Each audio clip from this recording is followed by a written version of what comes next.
depan ini ADV kok endek banget ya. Oh, bannya diganti yang kecilan kayaknya ya.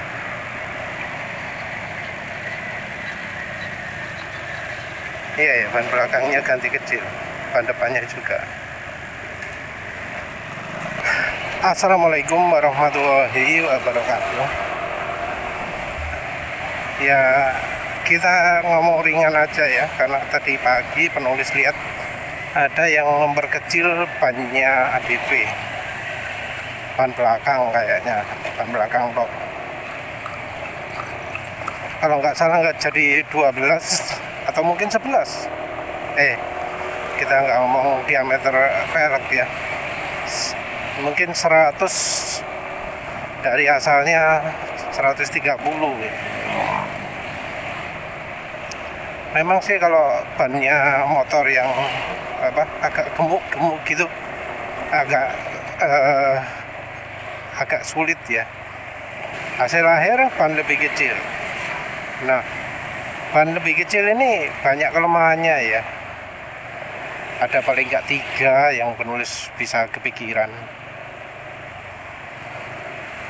Ya tujuannya emang macam-macam ya, orang mengecilkan ban itu. Tapi rasanya lebih ke performa. Yang berikutnya untuk bikin pendek motornya, diceperkan, direndahkan.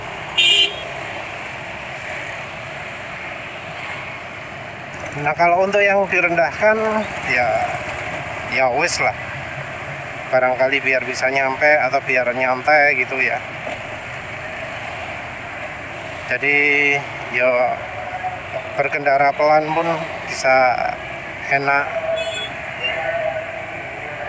Terus pokoknya intinya kalau butuhnya makin rendah ya wis. Tapi kalau butuhnya hanya untuk akselerasi, rugi untuk merendahkan merubah ban belakang jadi kecil gitu.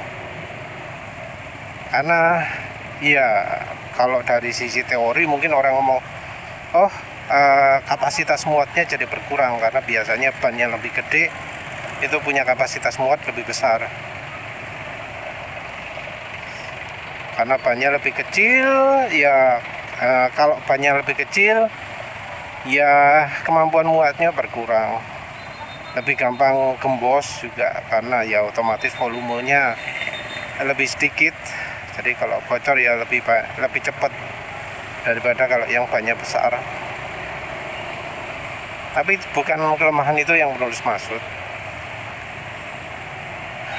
Kalau kelemahan ya, kalau menurut penulis, orang butuh ban kecil itu untuk akselerasi.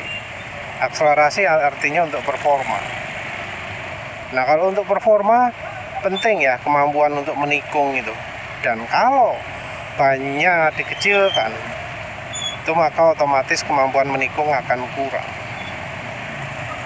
Karena apa? Ya karena jarak mainnya ban jadi pendek.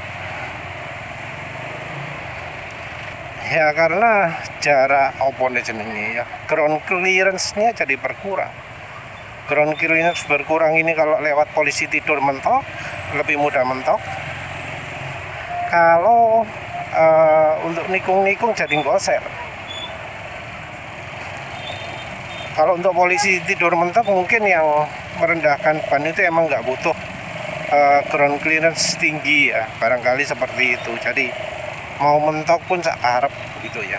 Walau untuk motor 160 cc Honda, kalau masih ada polisi tidur, masih lewat polisi tidur, penulis sangat tidak rekomendasikan direndahkan kecuali sudah pakai pelindung ya di blok mesinnya, karena blok mesinnya untuk yang baru itu rawan kena benturan. Kebentur kerikil pun bisa pecah, bisa berlubang karena kerangkisnya tipis. Jadi kalau memang direndahkan, harus benar-benar direndahkan ya, jangan hanya dari sisi performa ya butuhnya ya. Kalau cuma butuh performa jangan sampai mengecilkan ban. Kalau memang butuh rendah ya wis, tapi harus sadar setelah rendah itu bakal lebih mudah rusak, bakal lebih mudah mentok. Nah, tapi kalau untuk penulis ya, terutama dari sisi menikungnya, Jadi penulis perhatikan kayak motor NMAX gini, kemampuan menikungnya jadi lebih tinggi ya. Jadi kecepatan di tikungan juga bisa agak lebih kencang daripada yang standar. Karena apa? Karena gak goser. Jadi penulis cukup kaget juga karena perasaan wis miring banget tapi kok turun goser-goser gitu loh. Karena yang berubah lebih banyak itu diameter ya, penulis nggak begitu merasakan perubahan ya kemiringannya. Jadi kalau ban itu lebih lebar, maka untuk menikung itu bakal butuh lebih miring. Jadi untuk kecepatan yang sama bakal butuh lebih miring motornya. Tapi yang penulis bisa perhatikan juga adalah motornya kok jadi bisa miring banget gitu ya. Penulis berpikir bahwa dengan kemiringan ya yang segitu itu wes goser, tapi kok sih turun goser-goser. Kecepatan biros, kecepatan 60 sekitar 60 lah. Di bundaran itu ya biasanya. Jadi yang pertama kalau ban kecil itu, ban belakang kecil itu lebih mudah gasro. Yang kedua kalau menikung sudutnya bakal lebih terbatas. Yang berikutnya soal kenyamanan ya. Jadi yang namanya ban, diameter ban itu cukup mempengaruhi kenyamanan. Jadi dari sisi kenyamanan ini karena perubahan permukaan jalan bakal lebih terasa kalau bannya itu diameternya kecil.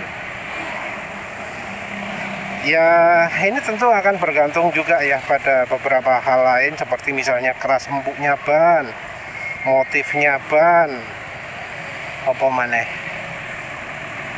suspensi, model suspensi, kualitas suspensi, banyak ya. Tapi ya secara umum kalau bannya lebih besar itu bakal lebih nyaman.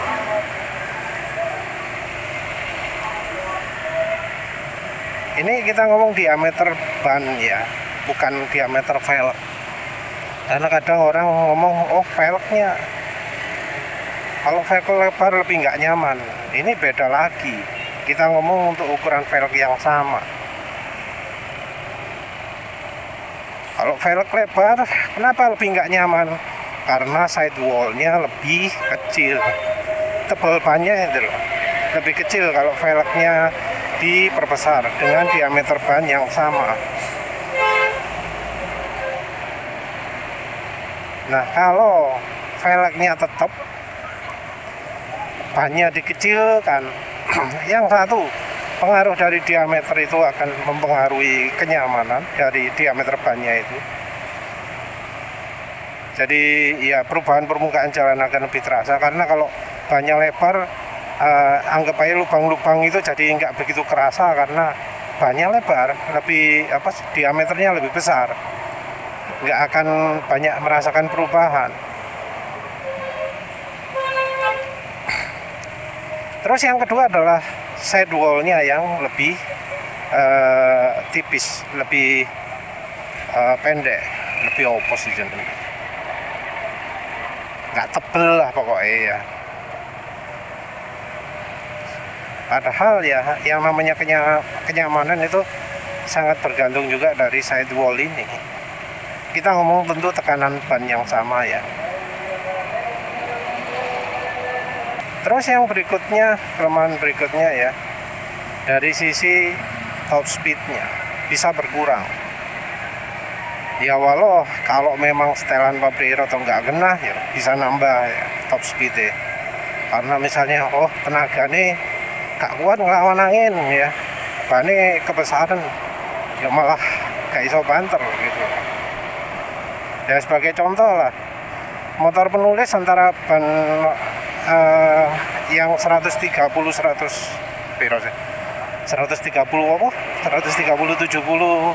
R13 yang gundul ya dibanding dengan ban baru 140 70 R13, secara top speed sama. Jadi penulis itu ngamati setelah ganti ban, dari asalnya ban yang gundul, ban orisinil gundul, terus ganti ban yang diameternya lebih besar R14 yang 140, itu top speed nggak berubah. Penulis coba ukur akselerasi juga nggak berubah.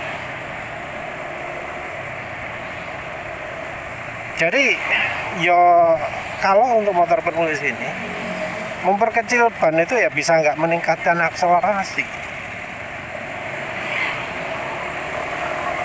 Top speed juga nggak berubah, kecuali kalau memang nanti diameternya jauh lebih kecil bisa aja jadi mentok. Tapi kalau untuk spek kondisinya motor penulis pakai bensin Pertamax ya dulu, itu nggak ada yang berubah. Akselerasi tetap, top speed ya tetap gitu loh. Aneh kan ya? Ya ini karena memang untuk motor NMAX ini yang punya penulis ini secara top speednya tenaganya bisa dibilang minim. Untuk NMAX ini bisa dibilang NMAX yang full ini bisa dibilang untuk fokus tenaga ada di RPM agak rendah. Jadi NMAX full ini dikenal lebih galak di RPM rendahnya.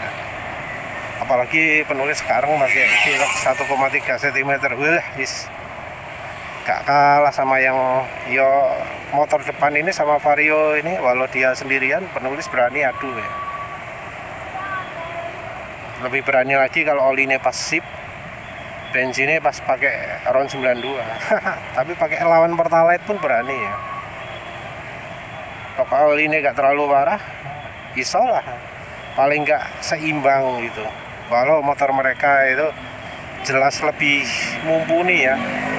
Motor terkencang sekarang kan Vario 160 ya untuk akselerasi. Kalau yang Aerox turbo belum tahu. Banter mana antara Aerox turbo dengan Vario 160? Apa mana kelemahan ban diameter kecil? Ban diameter kecil rasanya juga bakal lebih cepat aus ya, karena diameter kecil muternya jadi harus lebih banyak ya untuk kecepatan yang sama. Muter lebih banyak ya harusnya lebih cepat aus. Tapi ya kalau aus rasanya lebih tergantung sama tergantung dari jenis komponnya ya. Jenis kompon sama jenis kembangan itu. Pola nih, kalau pola ini lebih bergaris-garis gak mulus ya lebih cepat habis lah. Ya kalau saran penulis sih, kalau memang butuhnya adalah untuk ngebut ya, terus ya jalannya jalan yang berkelok-kelok, mending jangan yang banyak diperkecil, pakai cara lain kan alternatif banyak.